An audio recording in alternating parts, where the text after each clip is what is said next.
interaksi makhluk hidup dengan lingkungannya. Artinya apa sih? Apa artinya? Artinya ekosistem. Ada hubungan interaksi, ada hubungan timbal balik antara makhluk hidup dengan lingkungannya. Oke, sekarang kita lihat ke ini, ekosistem. Kita masuk ke ekosistem. Dibuka halaman 184.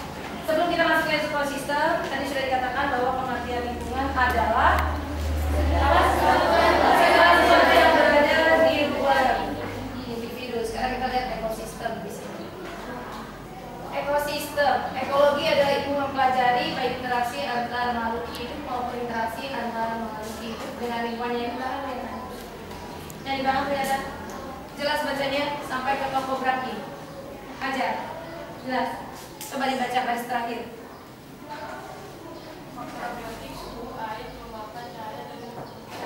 Oke, ekosistem ilmu yang kalau ilmunya namanya ekologi. Ilmu yang mempelajari baik interaksi antara makhluk hidup maupun interaksi antara makhluk hidup dengan lingkungannya. Komponen penyusun ekologi yaitu komponennya apa? Yang pertama biotik dan abiotik. Apa yang dimaksud dengan biotik? Makhluk hidup. Apa arti biotik? Makhluk hidup. Apa saja? Tumbuhan dan mikroba. Apa sih mikroba? Mikro. Apa sih mikro? Biasanya arti mikro apa sih? Kecil. Kira-kira berapa? Satu mikro itu berapa? 10 pangkat min 6. Berarti 1/1 juta meter. Berarti kecil nggak kira-kira? Nama alatnya apa? Mikroskop. Nama bendanya? Mikro. Berarti arti mikroba apa? Abiotik. Kira-kira benar atau salah sih kalau suhu?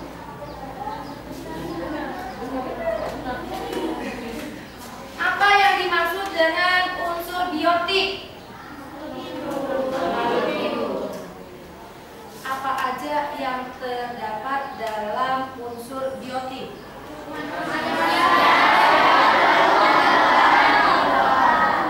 Apa mikroba tadi?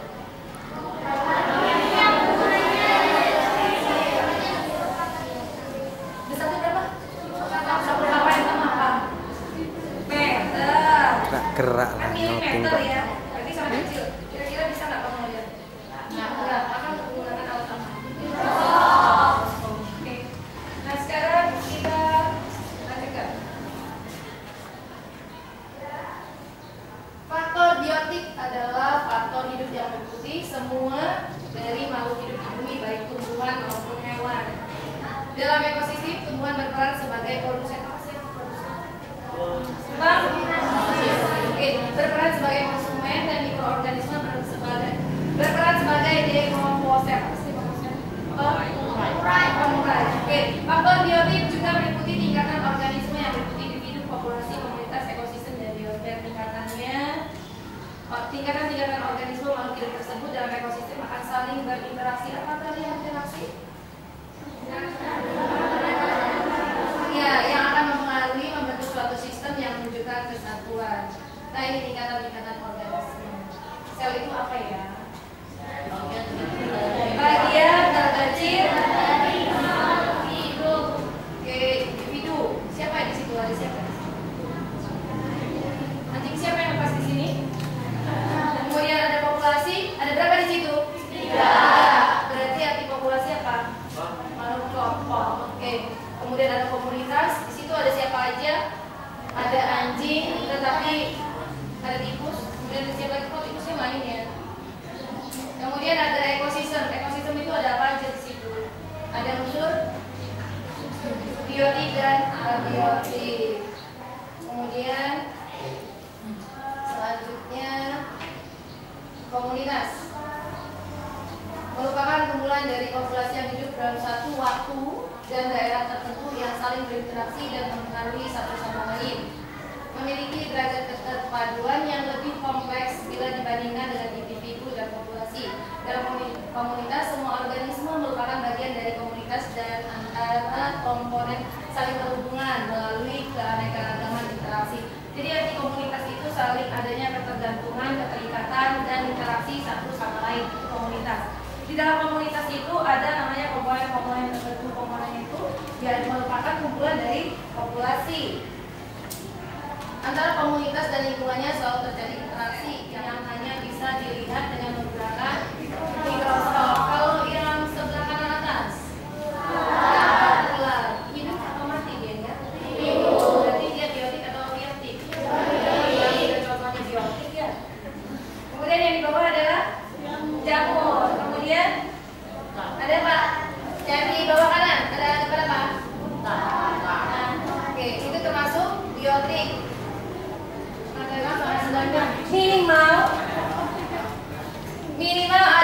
30 unsur biotik dan minimal bukan 30 tapi 20 unsur biotik dan minimal ada 20 unsur abiotik. Kemudian kalian buat satu laporan di kertas folio, tapi kalian juga punya ini ya, punya catatan sendiri, kemudian nanti digabungkan di kertas folio satu, dibuat unsur biotik sama unsur abiotik, kemudian buat kesimpulannya seperti apa namanya, seperti yang diminta di dalam buku di halaman 186 nomor 4. 186 nomor 4. Jadi fungsi dari si unsur biotik itu terhadap lingkungan itu apa aja? Yang ada di situ apa? Seperti sinar matahari. Kalau pagi kan masih ada sinar matahari ya. Fungsinya untuk apa? Sinar matahari itu terhadap unsur biotik. Ngerti? Diambil 3 saja. Jadi 3 unsur biotik. Kesimpulannya ya, 3 unsur biotik dan 3 unsur. Jadi contoh misalnya apa namanya yang unsur abiotik itu suhu. Kemudian apa lagi? Tanah. Kemudian sinar matahari. Nah itu fungsinya terhadap unsur biotik itu apa? Dibuat seperti di halaman 185 nomor 4. Nanti sekarang boleh buat mulai 15 menit. Kemudian berarti jam 8:30 kesini kembali. Ya. 30 menit ya. Berarti kalau 15 menit paling maksimal 20 menit ya. Berarti jam berapa? Jam 8.25. Jam 8.25 harus kembali lagi ke kelas ini dengan membuat satu laporan. Jadi ya sekarang mulai dimulai sekarang. Go go go go go go go go. Bukunya boleh dibawa, boleh dibawa. Ini sampaikannya.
Unsur apa aja yang sudah ditemuin? Ada unsur biotik itu, ada pohon palem, terus pucuk merah, apalagi nanas-nanasan ya. Lidah mertua. Lidah mertua. Kalau abiotiknya? Abiotiknya ada matahari, batu, tanah, terus apa? Udara juga. Udara kan tidak terlihat.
Ini dapat berapa?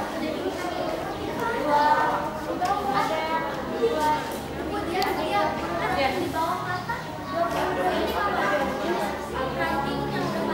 Biotik itu tidak bisa. Udah seperti dalam kering rambut. Ini dapat berapa?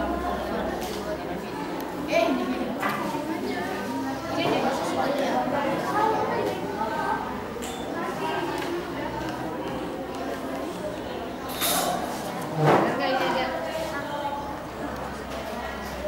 Benar.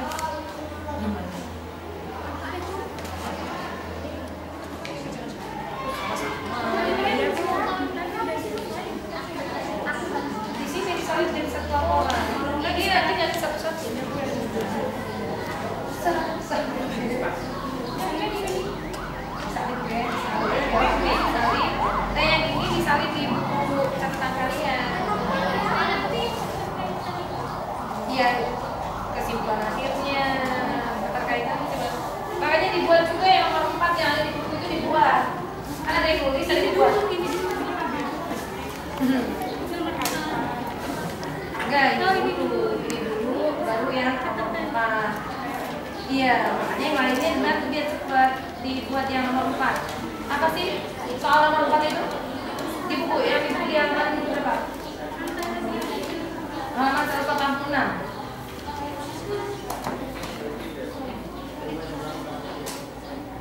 Buatlah kesimpulan dari kegiatanmu dengan mengaitkan peran setiap komponen tersebut. Diskusikan.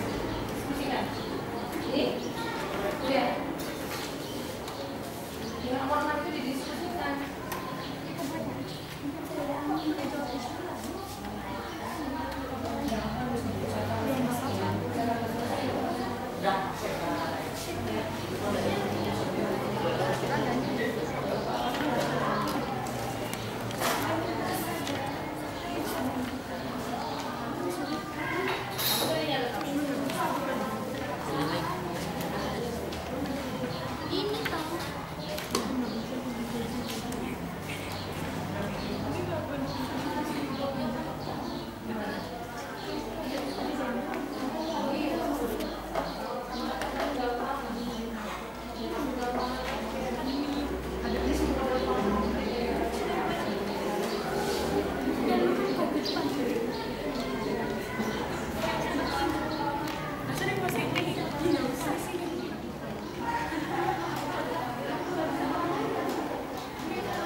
merupakan syarat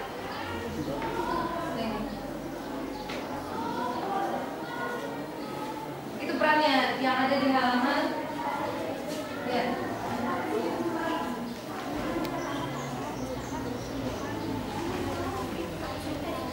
Kalau mikroba itu perannya apa?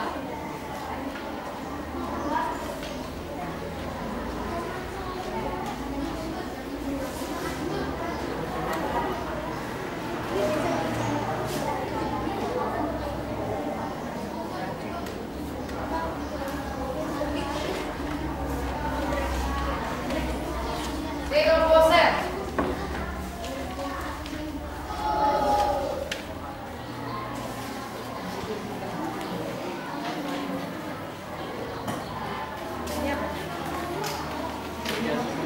Kalau kayak gini Bu,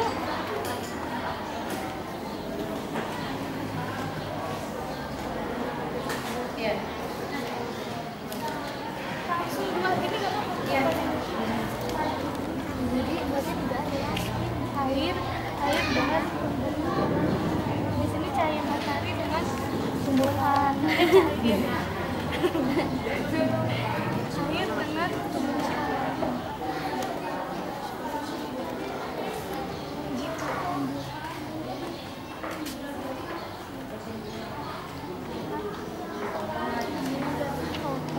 Cahaya kan tidak akan hidup jika tidak ada air. Jika tidak ada buah tidak akan hidup.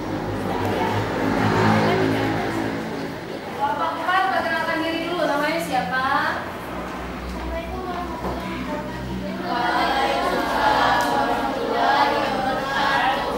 Kami dari kelompok 4 kami mengikuti berdasarkan hasil dari kelompok pertama. Perkenalkan, nama saya Devi. Nama saya Solihatul Laila.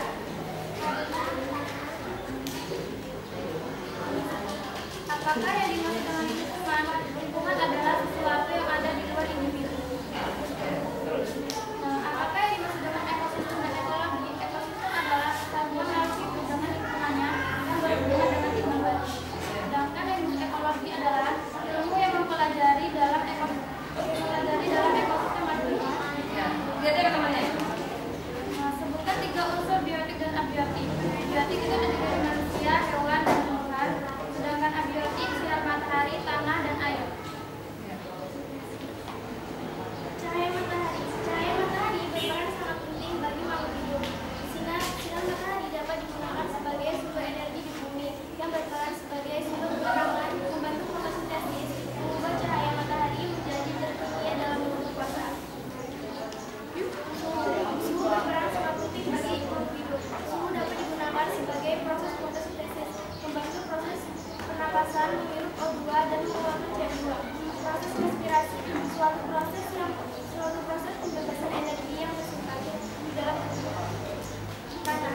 Tanah dapat digunakan sebagai media tanam karena tanah mengandung zat hara yang dapat membantu proses fotosintesis.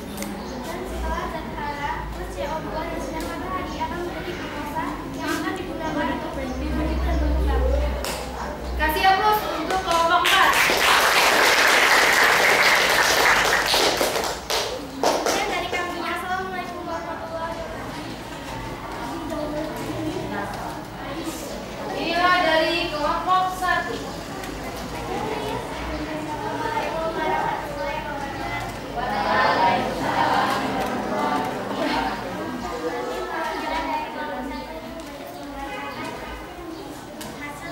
Hasil kerjasama kelompok kami. Perkenalkan, nama saya Dinda Hilani. Nama saya di kelompok Kinamti. Apakah yang dimaksud dengan lingkungan? Lingkungan adalah segala sesuatu yang berada di luar individu. Apa yang dimaksud dengan ekosistem dan ekologi? Lingkungan adalah kesatuan komunitas dalam lingkungan hidupnya yang menggunakan beragam. Ekologi adalah ilmu yang mempelajari interaksi antara organisme dengan sebelum sebutkan 3 unsur biotik dan unsur abiotik. Biotik, manusia, hewan, dan tumbuhan. Abiotik, suhu, sinar matahari, dan tanah. Sekarang kamu bacakan yang saya pegang.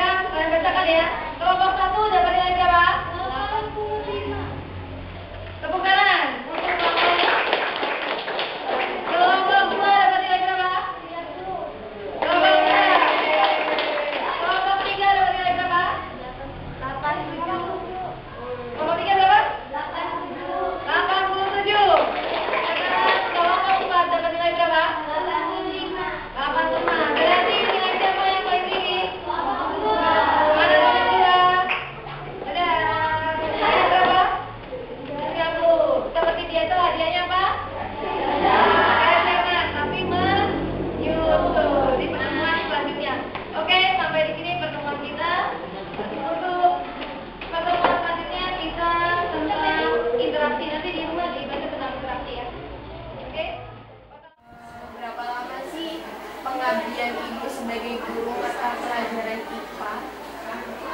Saya mulai mengajar di sekolah formal tahun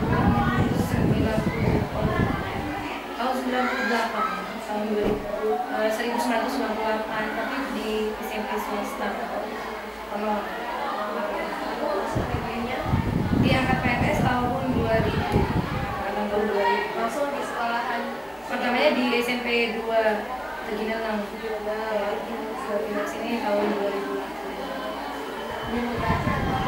Pengajaran pindah. menurut Ibu, bagaimana sih karakter peserta didik di SMP Negeri 1 Bogor aja? Kalau karakternya yang mewakili aja ya. Saya mewakili 4 kelas 7. Kebetulan kelas 7 itu kurikulumnya kurikulum 2013. Jadi karakter anak-anak kan berbeda-beda. Karena di sini ada kelas unggulan, kelas 7A dan 7B itu kan termasuk unggulan. Itu mudah untuk menguasai kelasnya. Tapi untuk yang kelas lain ya kita punya satu diri sendiri, metode pembelajaran sendiri. Ya, Jadi karena baru satu kelas itu. iya, ada. Saya ngajar 4 kelas. Karakter anaknya berbeda-beda gitu. Dan setiap pertemuan pun pasti karakternya berbeda. Tapi sejauh ini nggak ada yang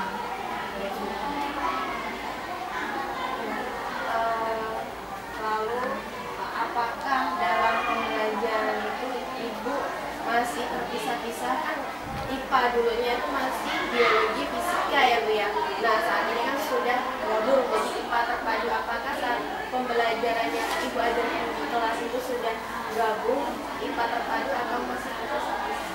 kalau kurikulum 13 ini kebetulan misalnya gini, untuk semester ini, semester genap ya, itu bab 6-nya tentang energi. Energi itu kan masuk ke fisika gitu. Jadi per bab itu masih enak gitu. Untuk yang bab 7 dan bab 8 itu suhu dan kalor. Jadi kan ini fisika gitu. Nanti kita ke bab 9, bab 9-nya kan interaksi. Jadi kan dia biologi. Jadi sebenarnya karena cara penyampaian aja gitu. Kalau masalah terkotak-kotak ya sudah ini sih udah jelas gitu. Ini berkaitan dengan apa, ini berkaitan dengan apa, itu udah jelas. Jadi ini ya Bu ya, kondisikan ini kalau minggu ini belajar fisika, besoknya biologi atau gitu apa? Kan kayak dia ikut dalam satu bab. Misalnya babnya tentang energi ya. Energi itu kan berarti masuknya ke fisika. Ya semua yang ada di itu, maksudnya di dalam bab itu tentang apa? Misalnya suhu. Di bab 8-nya kan bab 7-nya kan suhu gitu ya. Suhu itu ya apa yang terdapat dalam suhu itu berarti kita ngomong seperti bab 9 ini kan tentang interaksi. Itu biologi kan nanti gitu. Nah itu jadi cara penyampaiannya tergantung dari yang itu tadi. Tergantung materinya tentunya. Berarti dalam pembelajaran yang kelas 7 ini sudah kurikulum 2013. Iya, bagaimana sih Bu menurut Ibu kurikulum 2013 itu? Sebetulnya lebih simpel, sebenarnya lebih simpel bagaimana cara penyampaian kita aja dan membuat anak menjadi lebih mudah karena di situ apa ya ada gambaran langsung, maksudnya aplikasinya langsung di aplikasinya. Misalnya kita kalau misalnya kurikulum lama itu terlalu luas, kalau ini kan simpel, jadi kita langsung bisa menyampaikan secara langsung pada anak. Misalnya kayak tadi unsur biotik, abiotik kita tidak perlu menerangkan panjang lebar, tapi anak langsung bisa interaksi langsung. Jadi sebenarnya simpel aja. Lebih simpel. Kesimpulannya berarti kalau yang kurikulum yang kita TSP itu lebih banyak teori, yang kurikulum 2013 lebih banyak praktiknya yang pergi ke lapangan. Iya, Lalu bagaimana dengan materi pembelajaran IPA? Apakah mohon aja yang diajarkan itu sudah sesuai dengan kurikulum yang telah diajarkan? Sudah menurut saya ya sudah pas gitu ya. Iya. Lalu seperti apa bahan yang digunakan dalam pembelajaran mata pelajaran IPA di SMP Negeri 1 Gedung Penataan ini? Maksudnya apa dan? Bahan ajar yang digunakan, apakah itu modul, apakah itu KKS?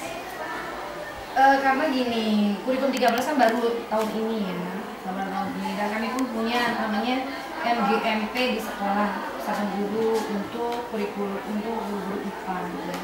Nah kebetulan yang kelas 7 baru tahun ini yang menggunakan, dan kebetulan juga pilot projectnya SMP 1, artinya di Tatanan ini baru 1, tapi kalau di lokasi lain kan sudah ada gitu ya. Nah untuk kami berbincang-bincang ini kan sulit.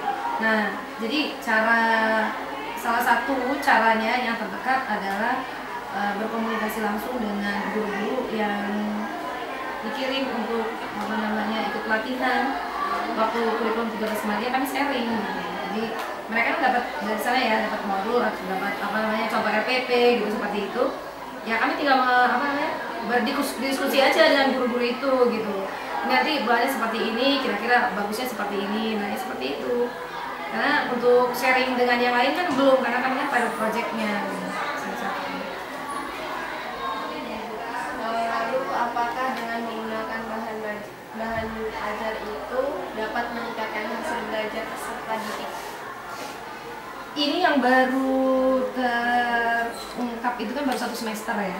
Jadi belum ada perbandingan ya dengan yang lain. Ya kalau menurut kami, karena kami yang mengajar, ya sejauh ini yang kami dapat, ya sejauh ini pula yang dihasilkan gitu. Dan bagi kami udah sangat memuaskan. Dibandingkan dengan yang KTSP sudah sangat memuaskan. Iya. Kurikulum 2013. Iya, karena anak-anak kan lebih mudah untuk ini ya, untuk untuk memahami itu gitu. Jadi dalam segi penilaian juga mereka memuaskan gitu. Tapi ya memuaskan atau tidaknya di sekolah lain kan ada perbandingannya kan, baru kami kan yang merasakan bahwa kami lebih mudah untuk menyampaikan itu, ternyata murid juga lebih mudah untuk menerima, ditandai dengan adanya nilai di saat ini dan evaluasi. Apakah Ibu sampai saat ini sudah membuat RPP? Kalau untuk segi contoh udah ada, memang sudah ada gitu. Tapi biasanya RPP itu kan dari hasil rembukan teman-teman gitu ya. Kalau RPP yang mereka kan di pelatihan itu ya, yang pelatihan itu sampai ke Jakarta gitu ya, itu buat dan kami ya ngikut gitu. Jadi penyamaan. Dari ngikut itu apakah manfaat RPP untuk Ibu dalam proses pembelajaran? Membatasi agar penyampaian itu tidak melampaui batas gitu. Jadi ini loh tahapan-tahapannya yang harus di ini. Dan ini jangan sampai kelebihan loh. Dan ini batasannya untuk tiap pertemuan. Sistematis gitu ya. Iya, jadi kita bisa menyampaikan secara sistematis. Jadi satu pertemuan seperti ini ya dibatasi hanya sampai ini. Untuk pertemuan selanjutnya ada RPP yang berbeda. Nah, apakah perbedaan RPP dan silabus itu? Kalau silabus itu kan secara globalnya ya, secara globalnya. Kalau RPP kan tiap pertemuan rencana apa yang akan kita sampaikan ke tiap anak. Jadi kalau silabus itu dianggap sebagai, maksudnya silabus itu ya pedoman kita ya, pedoman secara global itu batas-batasannya. Tapi dalam RPP kan itu lebih difokuskan lagi seperti masalah evaluasinya, masalah penilaiannya itu lebih difokuskan lagi, kemudian indikatornya itu lebih ditekankan lagi di situ. Lalu pada pembelajaran, apakah Ibu memberikan tugas itu berupa LKS, beasiswa atau seperti buku modul? Mereka sudah mendapatkan buku pegangan. Tapi biasanya di akhir pertemuan saya selalu memberikan evaluasi. Post-test gitu ya, Bu ya? Biasanya berbeda-beda, bisa tanya jawab, bisa tanya langsung, bisa diskusi, atau bisa post-test evaluasinya. Tergantung dari penilaian, tapi biasanya setiap pertemuan itu memang ada kesimpulannya. Dan kesimpulan itu berbentuk hasil kerja itu untuk menjadi penilaian keterampilan. Karena kan kalau kurikulum 13 kan ada evaluasi keterampilan dan sosial ya, spiritual. Jadi itu untuk menambah penilaian dalam keterampilannya untuk jadikan portofolio. Berarti ini ya kayak setiap penilaian itu berbeda-beda. Iya. Ya tergantung pertemuannya, misalnya bahas ini ya bahas ini. Dan tesnya juga kan berbeda. Iya, mungkin kalau misalnya gini ya, dalam kita mempelajari tentang kalor itu prosesnya itu berbentuk maju gitu ya, maksudnya menyelesaikan soal ya seperti itu. Jadi prosesnya menyesuaikan materi. iya sesuai dengan materi yang diberikan saat itu. Apakah pada saat pemberian tugas peserta didik ini dalam mengerjakan tugas aktif dalam mengerjakan tugas? Ya sepanjang mereka mengerti pasti mereka. Lalu apakah Ibu sering menggunakan media pada saat proses pembelajaran? Kebanyakan kelas 7 ini kan pelingkungan ya. Kalau pelingkungan biasanya saya keluar ya, medianya langsung keluar. Kalau mereka materi tertentu saya buat apa namanya seperti apa skema gitu, buat seperti skema gitu, Peta konsep gitu ya kayak peta konsep gitu, seperti itu, buat seperti itu. Kalau materinya terlalu susah gitu ya? Iya, jadi kita membuat kesimpulan seperti itu ya, seperti peta konsep seperti itu. Nanti dari peta konsep itu kita jabarkan satu-satu medianya seperti itu. Berarti lebih sering kalau yang 2013 ini lebih sering keluar untuk melihat realia nyatanya ya? Iya, karena kalau biologinya kan benar-benar tentang lingkungan masih.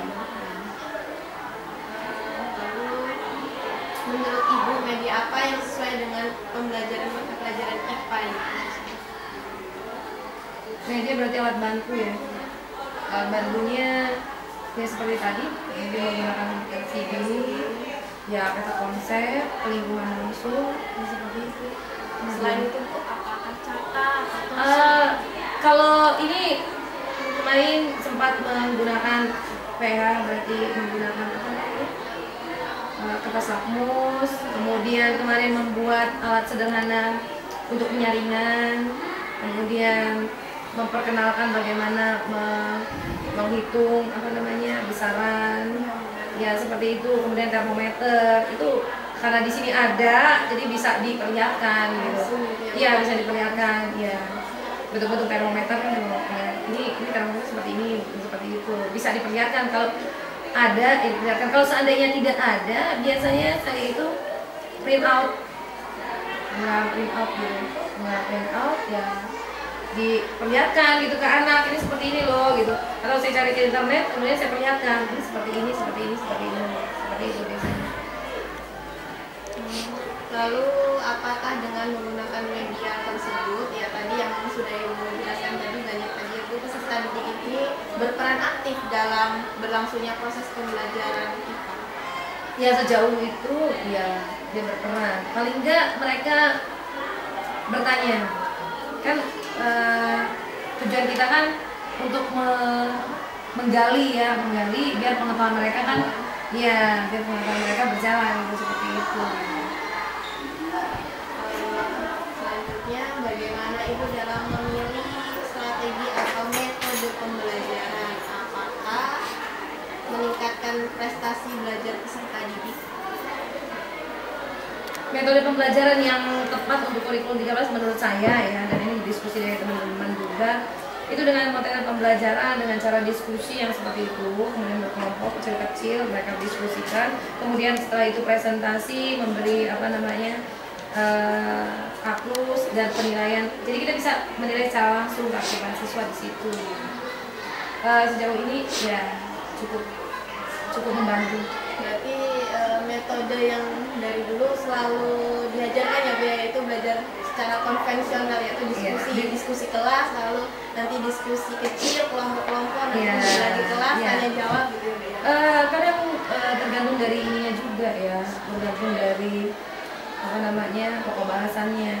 Saya sering pakai game, sudah banyak game yang saya lakukan ke anak-anak gitu, seperti pesan berantai atau ya game-game seperti LCT gitu. LCT kecil pun sudah pernah saya laksanakan di sana. Atau hafalan singkat, maksudnya dalam waktu 2 menit anak harus menghafal sekian kata gitu. Siapa yang bisa menghafal sekian kata, mereka itu sebenarnya seperti itu. Kata-kata itu apakah nama Latin atau? Iya, termasuk seperti nama Latin seperti itu. Ya kata itu adalah kata gitu, seperti itu.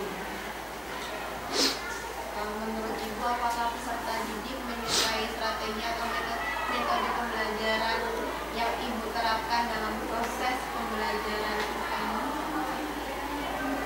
Kayaknya yang menikmati gitu. Apalagi games ya Bu ya? Iya, apalagi games ya. Apalagi kalau dikasih reward ya Bu ya? Iya, dan biasanya ribetnya itu, ribetnya jajanan. Ya ditunggu-tunggu itu. Iya, dan jajanan itu selalu di pertemuan selanjutnya gitu. Kenapa nggak di pas pertemuan itu Bu? Mungkin anak lebih senang. Nah gini, biasanya anak ini sudah mulai berani gitu, maksudnya mereka berani, Bu nanti besok bawa jajanannya ini aja sih Bu gitu, Bu jajanannya ini aja sih Bu, karena mereka minta permen gitu. Permen saya bilang bagian dengan satu bungkus gitu, karena mereka minta permen satu bungkus, pokoknya misalnya satu orang bernilai 1.000, ini ada berapa? 8.000 misalnya, 8 orang 8.000, ya saya 8.000 itu misalnya. Jadi, Lalu bagaimana pencapaian hasil belajar peserta didik dalam mata pelajaran IPA? Jawabannya sudah meningkat ya Bu ya? karena belum ada pembandingnya itu gitu ya, belum ada pembandingnya ya bagus lah, ya, memuaskan ya, memuaskan. Bagaimana perilaku peserta didik dalam pembelajaran IPA? Sikapnya itu ya? Sikapnya bagus ya sih, kemudian ya menikmati lah. Menikmati. Apakah faktor penghambat dalam pelaksanaan pembelajaran IPA ini Bu? Penghambatnya mungkin kurangnya ini ya, kurangnya apa sih? Motivasi.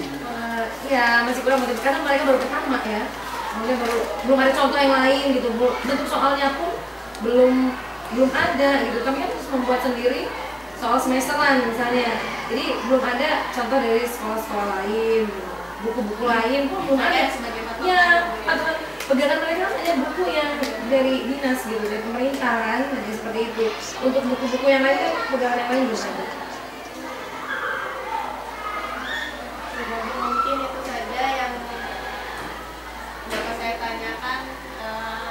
Kapan-kapan lagi saya menanyakannya.